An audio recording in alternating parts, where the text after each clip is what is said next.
Muchas veces en los centros de yoga nos puede llamar la atención o surge en nosotros la pregunta cuando vemos un Buda presidiendo la sala en el centro de yoga de si hay algún tipo de relación entre yoga y budismo.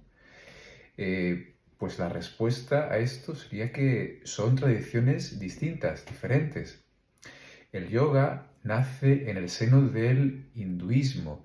En cambio, el budismo nace a raíz de la experiencia de su fundador, de Buda Sakyamuni. Aunque Buda también era hindú, pero luego él creó su propia filosofía o su propia vía de liberación espiritual. Entre estas dos tradiciones hay creencias que comparten, como por ejemplo la idea de la rueda o el ciclo del samsara, nacimiento, muerte, renacimiento, el karma, la reencarnación, la idea del sufrimiento y de que el sufrimiento es generado por el apego, de que el apego viene por el desconocimiento de nuestra verdadera naturaleza y que se extingue o que se deshace la ilusión de esta ignorancia cuando reconocemos la verdadera naturaleza de las cosas o cuando reconocemos quiénes somos verdaderamente.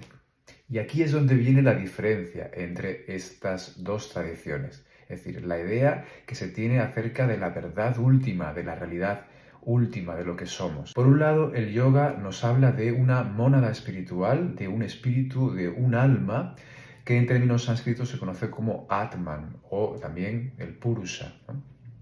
Este Atman es la divinidad dentro de nosotros.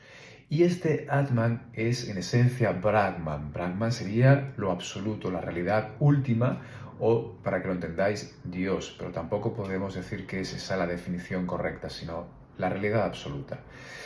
Por otro lado, el budismo cree en la gran mente o la verdadera naturaleza de las cosas o la naturaleza de Buda como la realidad última. Es decir, ellos no hablan en términos de ser o de alma o de espíritu o de mónada espiritual. Ellos hablan de esta gran mente o de la bodhicitta. Bodhicitta sería la mente iluminada, ¿sí? Ese aspecto trascendental de la mente que queda cuando trascendemos el falso yo, la idea de ser este personaje, ¿no? El pequeño yo. Entonces nos encontramos con ese vacío, esa nada, que es la verdadera realidad, ¿no?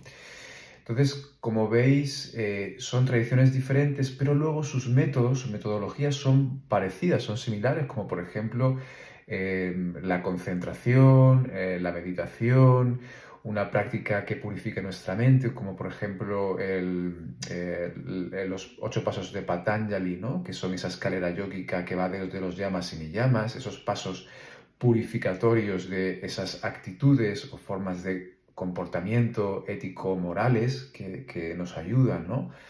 A ir calmando nuestra mente. También lo encontramos en el noble octuple sendero de Buda.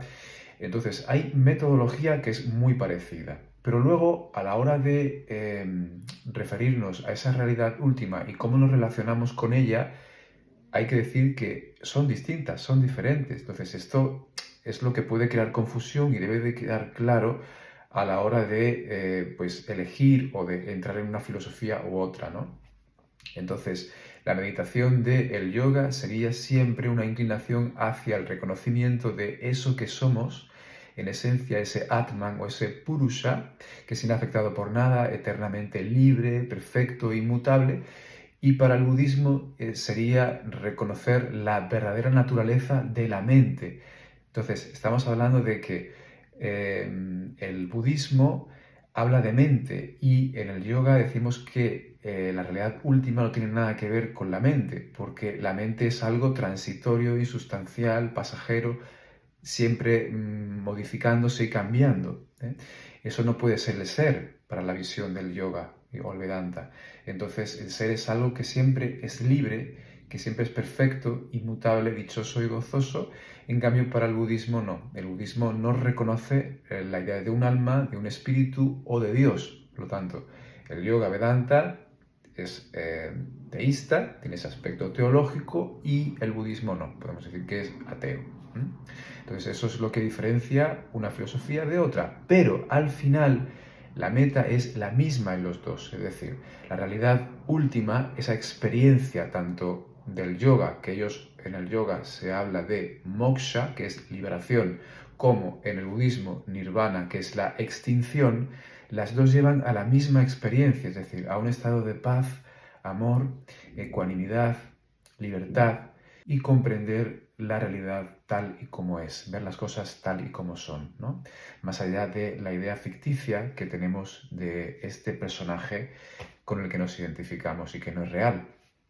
Todas estas cosas vamos a verlas también durante la formación del curso de filosofía de los Yoga Sutras de Patanjali que va a dar comienzo en este mes. Así que si quieres más información acerca de este curso, te la dejo aquí debajo.